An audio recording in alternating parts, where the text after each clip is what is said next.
புத்திசாலி என்ன பண்ணுவான், இத சீரியஸா பார்க்க மாட்டான், ஜாலியா விளையாடி ஜெயிப்பான். இந்த உலகத்தின் ஆசைகளை அனுபவிப்பதில் தவறல்ல, ஆனால் அனுபவிக்கும் போது அது உண்மை என்று நினைத்து அனுபவிப்பதுதான் தவறு. ஐயோ எனக்கு கிடைக்காம போதே, என் புள்ள இப்படி நடக்கிறானே, என் பொண்டாட்டி இப்படி ஆயிடுச்சு, என் குழந்தைங்களுக்கு இப்படி வலிக்க கூடாது. இது சுயநலம். கஷ்டப்படுற ஒரு உயிரை பார்க்கும்போது உங்க கண்ணுல கண்ணீர் வருது அப்படின்னா இப்பவே நான் பட்டயத்தில் எழுதி தரேன், உங்களுக்கு அடுத்த பிறவி கிடையாது.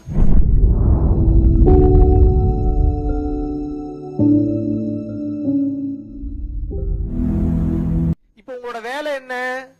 இந்த உடம்பு, கை, காலு எல்லாம் கொடுத்தாச்சு உங்களுக்கு. இத வச்சு நீங்க என்ன பண்ண போறீங்கன்னு கேக்குறாரு இறைவன். இந்த கொடுக்கப்பட்ட இந்த காலத்திற்குள்ள எப்படி தப்பிக்க போறீங்க? Game, we are in the game, we are in the bloody game. This game is called திருவிளையாடல். இந்த விளையாட்டுக்கு பேர் என்ன? திருவிளையாடல். கேள்விப்பட்டிருக்கீங்களா? திருவிளையாடல்னா என்ன? உண்மை போல தெரியும், ஆனால் எதுவும் உண்மை கிடையாது. திரு அப்படின்னா என்ன? இறைவனை குறிப்பது. திரு என்றால் இறைவன் என்ற அர்த்தம். திருக்குறள், திருப்பாவை, திருக்குரான். அந்த திரு அப்படின்னா இறைவனின் வார்த்தைன்னு அர்த்தம். திருவம்பாவை, திரு ஞான சம்பந்தர். எப்படி பாருங்க, அந்த திரு அப்படின்னா இறைவன் அர்த்தம். திரு விளையாடல் அப்படின்னா என்ன? இறைவனின் விளையாட்டுன்னு அர்த்தம். அப்ப இந்த கேம்ல புத்திசாலி என்ன பண்ணுவான், இத சீரியஸா பார்க்க மாட்டான், ஜாலியா விளையாடி ஜெயிப்பான். எப்படி ஜெயிக்கணும்? கேம் என்னன்னு தெரிஞ்சு போச்சு. கேம் என்ன? எக்ஸிட் ஆகணும், இந்த பசில் இருந்து எக்ஸிட் ஆகணும். எப்படி எக்ஸிட் ஆகணும்? மோட்சம் அல்லது முக்தி, பிறப்பிறப்பற்ற நிலைக்கு போகணும்னு எக்ஸிட் ஆகணும். இந்த கேம் எப்படி கட்டமைச்சிருக்கான்? பொண்டாட்டி ரியலிஸ்டிக்காவே தெரியவா, ஒரிஜினல் மாதிரியே இருப்பா. புருஷன் ரொம்ப ஒரிஜினலாவே பேசுவாரு. குழந்தைங்க அப்படியே ஃபீல் பண்ணி உருகும். அப்பா அம்மா நீங்க அப்படியே சிலிர்த்து போய் சில்லற காசெல்லாம் விட்டுறீங்க. என் புள்ளடா அது, என் பிள்ளைக்காதாண்டா வாழ்ந்த. எல்லாம் பொய், அனைத்தும் பொய், எல்லாம் ஏமாத்து வேலை. மாயை எப்படி தெரியுமா கிரியேட் பண்ணிருக்கான்? நீங்க நினைச்சு பார்க்க முடியாது. ஒரு சின்ன பிசுறு கூட இல்லாம, ஒரு சின்ன எரர் இல்லாம கிரியேட் பண்ணிருக்காங்க. நீங்க கண்டுபிடிக்கவே முடியாது இது பொய்ன்னு.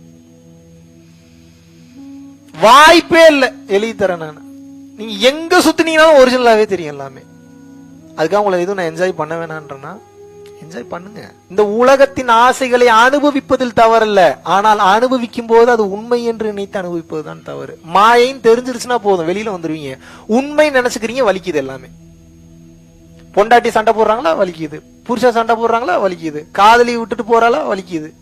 பிள்ளைங்க சொல்றத கேட்க மாட்டீங்கன்னா வலிக்குது. இப்ப பிரச்சனை என்ன? சண்டை போடுறதோ, செக்ஸ் வச்சுக்கிறதோ, பிள்ளைங்க கோச்சிட்டு போறதோ இல்ல, வலிக்குது இல்ல, அதான் பிரச்சனை. இப்ப என்னடா வலிக்கவே கூடாதா? வலிக்கணும். எதுக்கு வலிக்கணும்? எனக்கு கிடைக்கலையேன்றக்கா வலிக்க கூடாது. ஐயோ இந்த உயிருக்கு இப்படி ஒரு நிலைமையான்னு வலிக்கணும். புரியுதா என்ன சொல்றேன்னா? ஒரு சம்பந்தமே இல்லாத ஒரு உயிருக்காக உயிரிழக்கப்பட்டு வலிக்கணும். அப்படி வலிக்கணும். ஐயோ எனக்கு கிடைக்காம போதே, என் புள்ள இப்படி நடக்கிறானே, என் பொண்டாட்டி இப்படி ஆயிடுச்சு, என் குழந்தைங்களுக்கு இப்படி வலிக்க கூடாது. இது சுயநலம். There is much difference between selfishness and selflessness. செல்ஃபிஷ்னஸ்ல உங்களுக்கு பெயின், வலி, வேதனை வரக்கூடாது. செல்ஃப்லெஸ்னஸ்ல வலி, வேதனை, பெயின் வரணும். அப்படி வந்ததுன்னா நீங்க இறைவன் அடைஞ்சிருவீங்க. காதலாகி கசிந்து உருகி கண்ணீர் மல்கணுமா அப்படின்னு என்ன அர்த்தம்? முதல்ல காதல் வரணுமா? எப்படி நீங்க பண்றீங்களா அந்த காதலா? அது பேர் காதலா? எதுக்கு அதை போய் நம்ம பேசிக்கிட்டு விட்டுருவோம்.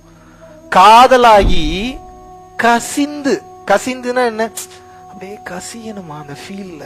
ஐயோ இப்படி இந்த உயிருக்கு இப்படி ஒரு நிலைமையா? அப்புறம் உருகணுமா? வார்த்தையை பாருங்க எப்படி போட்டிருக்காங்க. அப்புறம் உருகணுமா?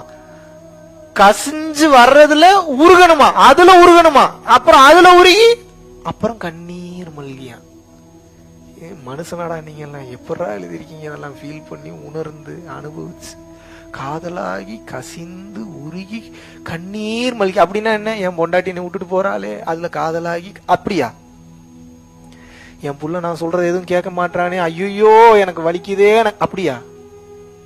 சம்பந்தமே இல்லாம ரோட்ல ஒரு நாய் பாக்குறீங்க, அந்த நாய் பசியோட ஏங்குது, அந்த நாய் மேல காதல் வந்து கசிந்து உருகி கண்ணீர் வந்து இந்த நாய்க்கு இப்படி ஒரு நிலைமை வருமா?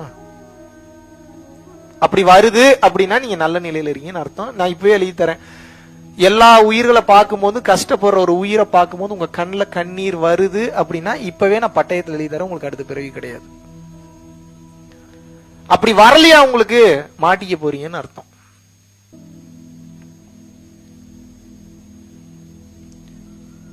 உயிர் இரக்கம் உங்களுக்கு வர வேண்டும்.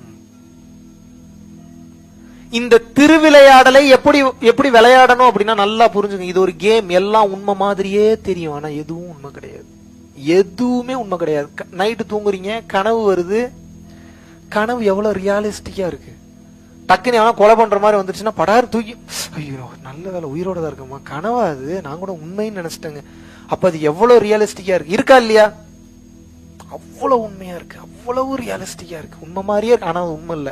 இப்ப அதுக்கு இதுக்கும் பெரிய டிஃபரன்ஸ்லாம் இல்ல. அது ஷார்ட் டைம் கனவு, இது லாங் டைம் கனவு. இப்ப புரியாது உங்களுக்கு, அது சொன்னா புரியாது. தூரிய விழிப்பு ஏற்படும் போதுதான் புரியாது, புரியாது. ஒன்ஸ் ஓபன் ஆயிருச்சுன்னா தெரியும், இவ்வளவுதானா, இதுக்காக இவ்வளவு சீரியஸா நம்ம வாழ்க்கையை வாழ்ந்துட்டு இருக்கோம். இந்த விளையாட்டு எப்படி இருக்கும் அப்படின்னு வந்து கேட்டீங்கன்னா நல்லா புரிஞ்சுக்குங்க. முதல்ல இதெல்லாம் பொய்ன்றதே தெரியாது உங்களுக்கு, உண்மையினே நினைச்சு வாழ்ந்துட்டு இருப்பீங்க. எவனுக்காவது எப்பயாவது ஒரு முறை புத்தி வேலை செய்யும். எப்ப வேலை செய்யணும், எதுக்கு நம்ம இவ்வளவு தூரம் சம்பாதிக்கிறோம், சாப்பிடுறோம் தூங்குறோம், பொண்டாட்டி பிள்ளைங்களை பார்க்க இதே செஞ்சுக்கிட்டு இருக்கமே 24 மணி நேரமும், ஒரு வருஷம் ஃபுல்லா இதே பண்ணிட்டு இருக்கிறமே, எதுக்குதான் இதெல்லாம் பண்றோம்ன்ற கேள்வி முதல்ல எப்ப ஒருத்தனுக்கு உதயம் ஆகுதோ அப்ப அவனுக்கு இறைவனோட அனுகிரகம் அவன் மேல பற்றுக்குன்னு அர்த்தம். என்ன கம்ப்ளீட்டா கிடைக்கல. இப்ப முதல்ல அந்த ஆப்ஷனை கொடுப்பாரு. அப்படி ஒரு எண்ணத்தை அவர் தான் ஏற்படுத்த வைக்கிறார். எதனால ஏற்படுத்த வைக்கிறார்? எங்கேயா நல்லது பண்ணிருப்பீங்க, 4 உயிர் நல்லா இருக்கணும்னு நினைச்சிருப்பீங்க, கொஞ்சம் தான தர்மம் பண்ணிருப்பீங்க. இந்த குவாலிட்டி இருக்கிறதுனால உங்களுக்கு அவரே ஏற்படுத்துறாரு. இறைவனை பற்றிய சிந்தனையை முதல்ல வர வைப்பார். அதுக்கப்புறம் தான் தெரிய வரும் இந்த மெய்ஞானம்ன்ற ஒண்ணு இருக்கு அப்படின்றது. அதுக்கப்புறம் தான் உங்களுக்கு புரிய வரும். மெய்ஞானம்னா என்ன? இந்த மொத்த உலகமும் மாயை. எழுதி தரேன், ரொனால்டோக்கு இது தெரியாது. இப்ப நம்ம இருக்கக்கூடிய மாபெரும் சயின்டிஸ்ட், மாபெரும் ஆட்கள் அனைவருக்கும் இது தெரியும் நினைக்கிறீங்களா? மார்க் ஜக்கர்பர்க்கு தெரியாது, எலான் மஸ்க்கு தெரியாது, வேற வேற மாதிரி புரிதல் இருப்பாங்க அவங்க.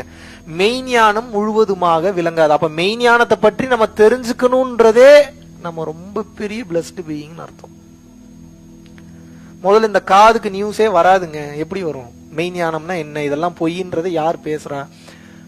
அப்போ இதெல்லாம் உண்மை இல்ல பொய்ன்னு தெரிய ஆரம்பிச்சதுனாதான், ஆஹா இப்ப இதெல்லாம் பொய்யா அப்படின்ற அந்த எண்ணம் வருது இல்ல. மறுபடியும் இறைவன் என்ன பண்ணுவான், கேம் இன்னும் கொஞ்சம் டைட் பண்ணுவார், லெவல் இன்னும் கொஞ்சம் இன்க்ரீஸ் பண்ணுவார். ஆஹா கண்டுபிடிக்கிறானே இவனை விடக்கூடாதுன்னு சொல்லி கொஞ்சம் லாக் பண்ணுவார். எப்படி லாக் பண்ண, டஃப் பண்ணுவார். என்ன பண்ணுவாருன்னா உங்களுக்கு கஷ்டம் எல்லாம் கொடுக்க மாட்டார். இது நாள் வரைக்கும் எதுக்கு ஆசைப்பட்டீங்களோ அதை 2 கொடுப்பாரு. உங்களுக்கு கல்யாணமே ஆகலையா, 2 பொண்டாட்டிக்கு வாய்ப்பு ஏற்படுத்துவார். என்னங்க இது, முதல்ல என்ன ஒண்ணுக்கே வழி இல்லாம இருந்தேன், 2 ஆப்ஷனை கொண்டு வந்து கண்ணு மணி, எதங்க சூஸ் பண்றது? அப்படியே நீங்க மெய் சிலிர்த்து உருகுவீங்க. நீங்க சூஸ் பண்ணிடலாமா வேணாமா? புள்ளையே இல்லைன்றீங்களா, டக்குன்னு குழந்தை பிறக்கும். பணங்காசே இல்லைன்னு நினைச்சீங்களா, டக்குன்னு ஏதோ ஒரு இடத்துல இருந்து உங்களுக்கு அமௌண்ட் ரெடி ஆகும். நீங்க நினைச்சு பார்க்க முடியாத ஆப்பர்ச்சுனிட்டி எல்லாம் ஓப்பன் ஆகும். உடனே நீங்க என்ன நினைச்சுப்பீங்க, நம்ம இத்தனை வருஷம் கஷ்டப்பட்டதுக்கு இறைவன் கண்ணெல்லாம் திறக்கல, மறுபடியும் உங்களை சிக்க வைக்கிறாரு. இவன் அதுக்குள்ளேயே போய் லாக் ஆகுறானா இல்ல மறுபடியும் இதெல்லாம் போய் நினைச்சு என் பக்கமே திரும்புறானான்னு பாப்பார்.